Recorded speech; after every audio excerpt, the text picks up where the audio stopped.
नमस्कार दोस्तों, आज आप जानेंगे इस वीडियो में पितृपक्ष के बारे में। बेटा न होने पर कौन कर सकता है श्राद्ध? कौन है पितरों के देवता? क्या चीज़ खरीदे क्या नहीं खरीदे पितृपक्ष में? और कौन सा दान दे? कौन से पेड़ को जल चढ़ाए? और कौन कौन से उपाय करने हैं? और पितरों के देवता का मंत्र कौन सा है? तो बने रहिए वीडियो के साथ। बेटा न होने पर कौन कर सकता है श्राद्ध? जान ले कैसे मिलेगा मोक्ष।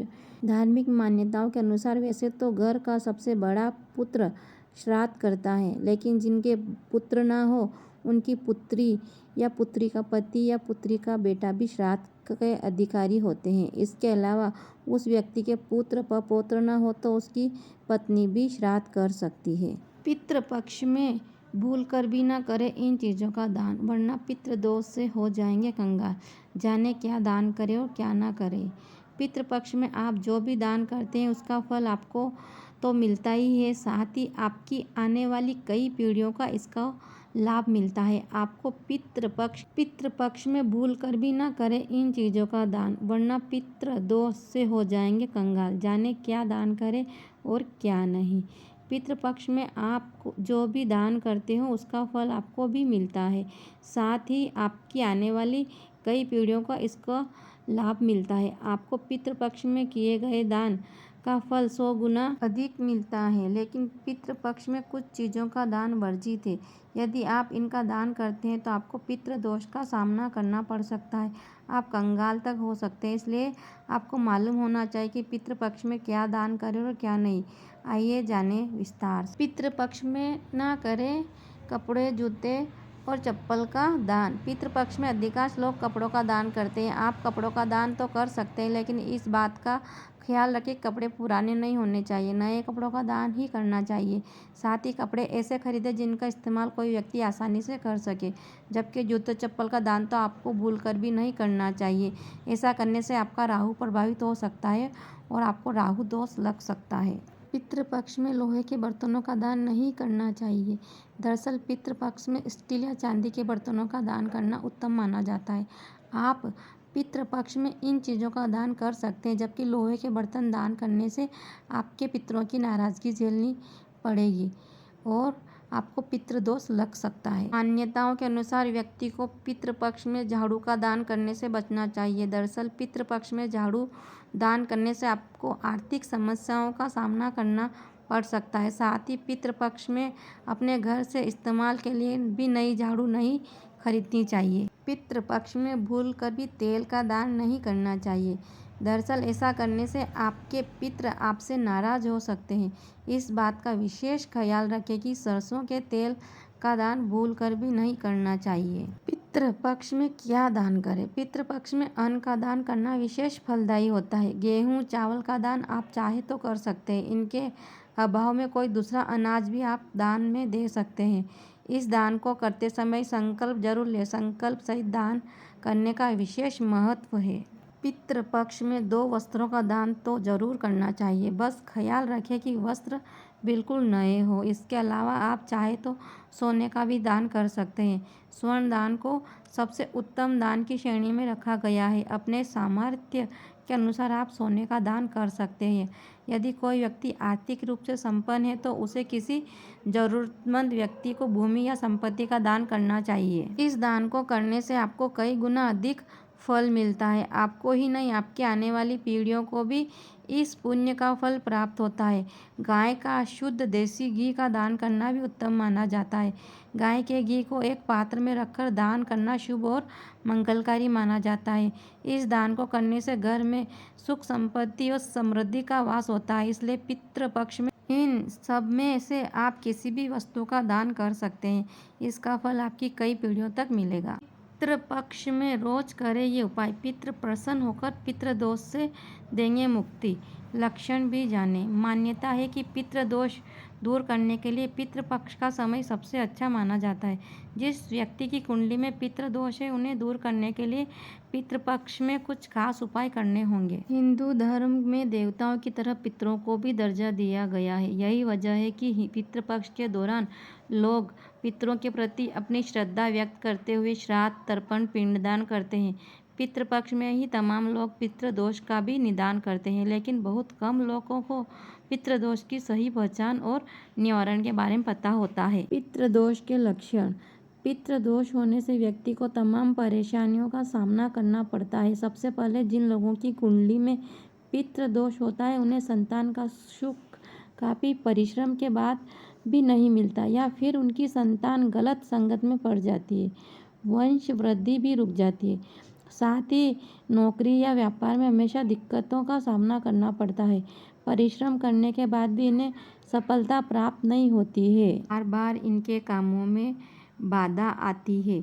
इसके अलावा घर में सुख समृद्धि नहीं आती, कोई ना कोई बीमार पड़ता रहता है, घर में क्लेश झगड़ा अधिक होता है। व्यक्ति इस समय कितना भी कर्ज चुका ले, लेकिन उसका कर्जा पूर्ण नहीं होता है, उस पर हमेशा गरीबी छाई रहती है। इसके अलावा घर में बेटी या बेटा हो, उसकी शादी में कई प्रकार की रुकावटें आती है और कोई भी शुभ काम बिना अड़चन के नहीं हो पाता है। ये करने होंगे उपाय। पितृपक्ष में रोजाना घर में शाम के समय दक्षिण दिशा में तेल का दीपक लगाएं। ऐसा आम दिनों में भी कर सकते हैं, इससे पितृदोष खत्म होता है। साथ ही पितृदोष को समाप्त करने के लिए घर की दक्षिण दीवार पर अपने पूर्वजों की तस्वीर लगाएं और तस्वीर के सामने दिया, धूप या अगरबत्ती जलाएं। विशेष रूप से ऐसा अगर आप श्राद्ध पक्ष के दौरान करते हो तो आपको विशेष रूप से लाभ प्राप्त होगा।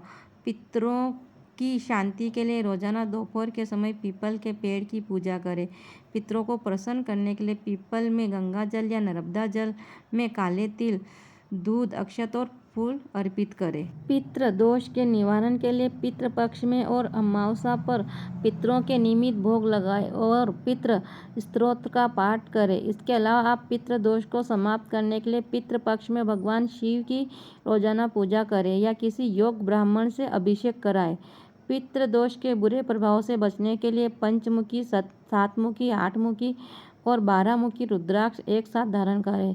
यदि ये उपलब्ध न हो पाए तो आप नवग्रह रुद्राक्ष माला भी धारण कर सकते हैं। पितृपक्ष में दिखाई दे 5 सपने तो समझ लीजिए बदलने वाली है किस्मत। पितरों की कृपा से बनेंगे करोड़पति। पितृपक्ष में यदि आपको बार बार आपके पूर्वज दिखाई दे रहे हैं तो इस तरह के सपने इशारा है कि वह आपसे कुछ कहना चाहते हैं। स्वप्न शास्त्र में पूर्वज पितृपक्ष के दौरान यदि आपको बार बार आपके पूर्वज दिखाई दे रहे हैं तो इस तरह के सपने इशारा करते हैं कि वह आपसे कुछ कहना चाहते हैं। स्वप्न शास्त्र में पूर्वजों से जुड़े सपनों के बारे में काफ़ी विस्तार से बताया गया है। स्वप्न शास्त्र के अनुसार पूर्वजों का सपनों में आने का अलग अलग अर्थ हो सकता है। हम आपको 5 ऐसे सपनों के बारे में बताने जा रहे हैं।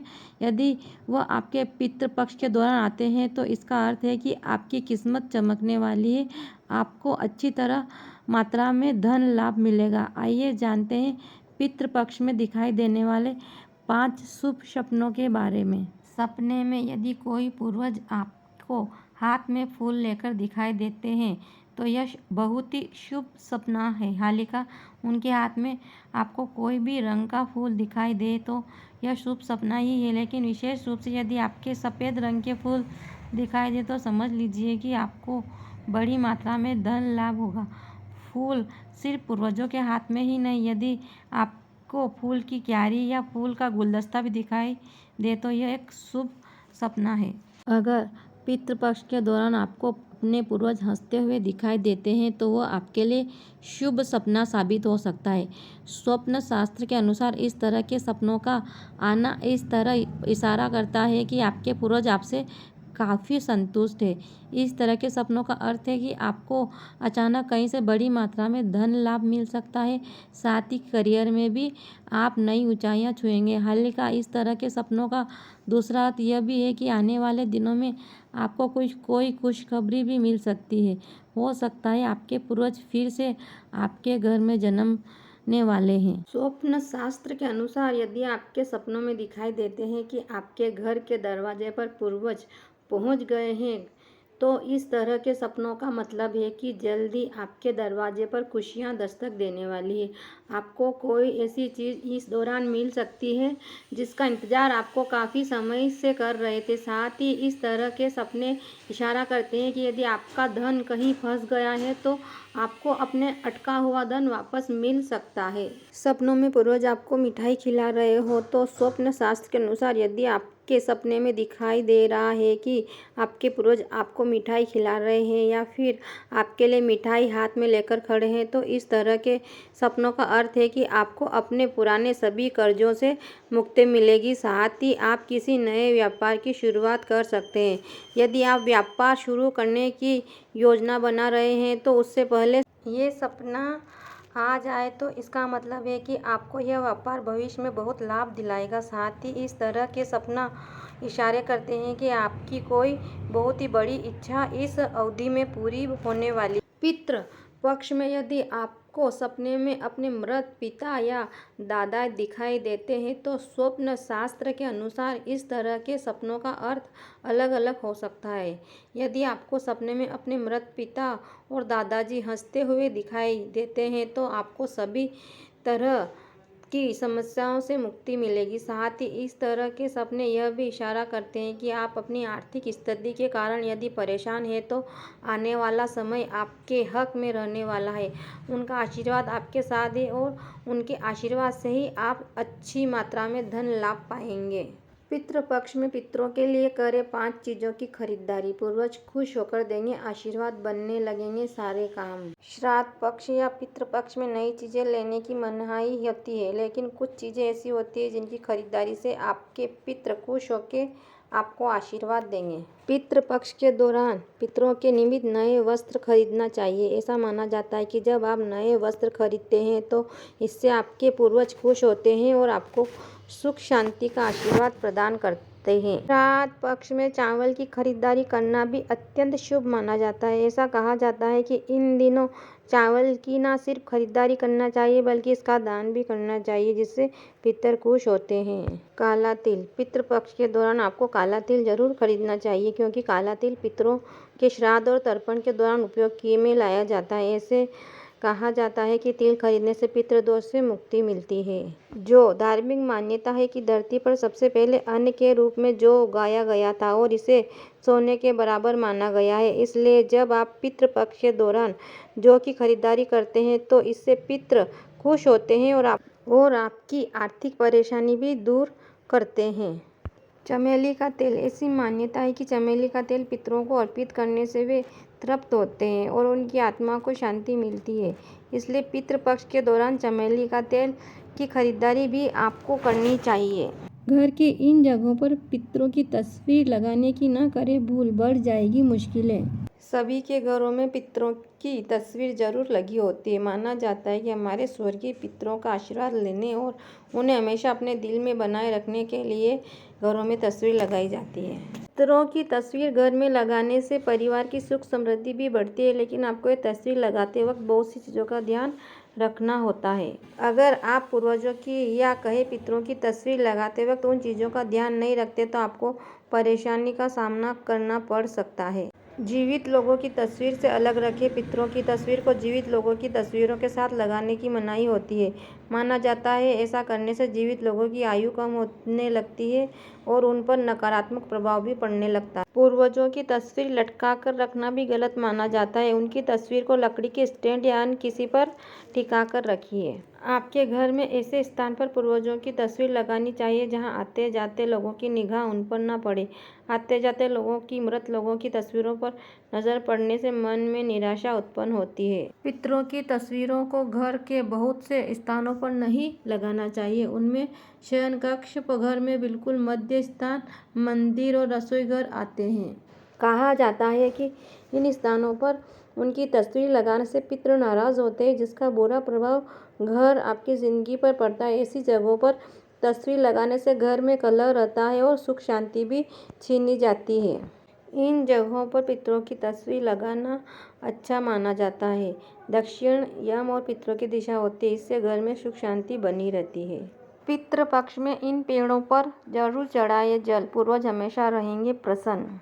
पितृपक्ष में तर्पण के अलावा कुछ खास पेड़ों की पूजा और जल अर्पित करें, इससे पितृ प्रसन्न होते हैं। इन पेड़ों पर चढ़ाए जल पीपल का वृक्ष विशेष श्राद्ध पक्ष में लगाना चाहिए। इसके अलावा पितृपक्ष के दौरान रोजाना पीपल के पेड़ पर जल चढ़ाएं। ऐसा माना जाता है कि इससे परिवार में सौभाग्य आता है।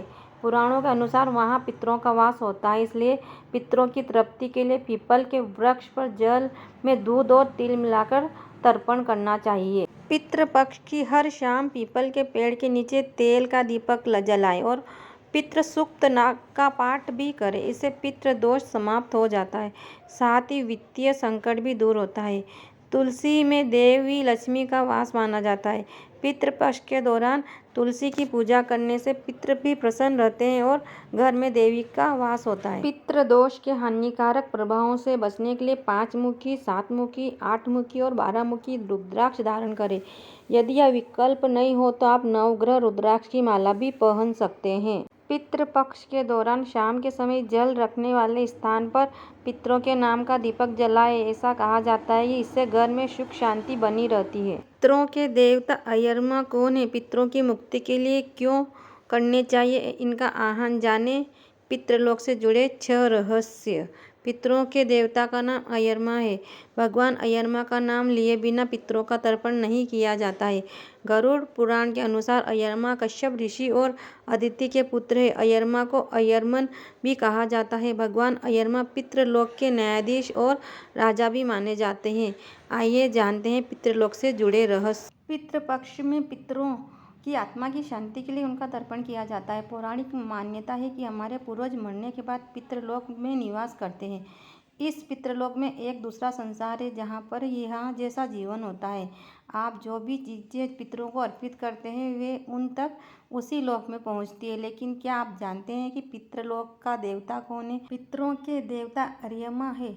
आइए जानते हैं पितृलोक के देवता भगवान अय्यरमा के बारे में। ऋषि कश्यप की पत्नी अदिति के 12 पुत्रों में से एक है अय्यरमा। अदिति के तीसरे पुत्र और आदित्य नामक सौर देवताओं में से एक है अय्यरमन या अय्यरमा को पितरों का देवता भी कहा जाता है। आकाश में आकाशगंगा उन्हीं के मार्ग का सूचक है। सूर्य से संबंधित इन देवता का अधिकार सुबह और रात्रि के चक्र पर है। चंद्रमंडल में स्थित पितृलोक में अय्यरमा सभी पितरों के अधिपति नियुक्त है। अश्विनी कृष्ण प्रतिपदा से लेकर अमावस तक ऊपर की किरण अय्यरमा और किरण के साथ पितृ प्राण पृथ्वी पर व्याप्त रहता है। पितरों में श्रेष्ठ है अय्यरमा। अय्यरमा पितरों के देव है। ये महर्षि कश्यप की पत्नी देवी माता अदिति के पुत्र है और इंद्रादि देवताओं के भाई।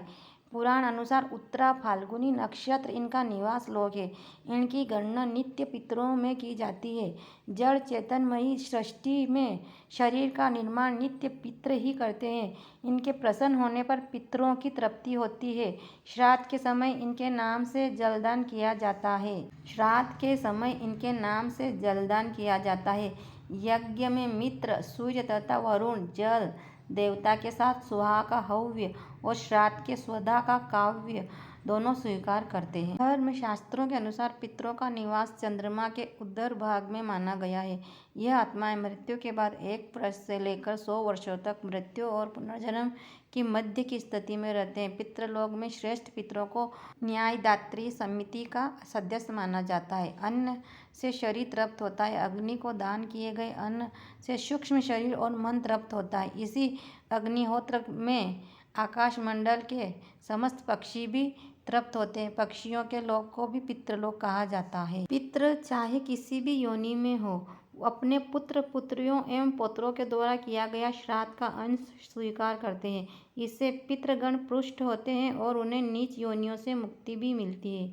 यह कर्म कुल के लिए कल्याणकारी है। जो लोग श्राद्ध नहीं करते उनके पितृ उनके दरवाजे से वापस दुखी होकर चले जाते हैं। पूरे वर्ष वे लोग उनके श्राप से दुखी रहते हैं। पितरों को दुखी करके कौन सुखी रह सकता है? इसलिए पितृपक्ष में पितरों का तर्पण बहुत आवश्यक है। श्राद्ध की महिमा एवं विधि का वर्णन ब्रह्मा, गरुड़, विष्णु, वायु, वराह, वत्स आदि पुराणों एवं महाभारत में विस्तार पूर्वक लिखा गया है।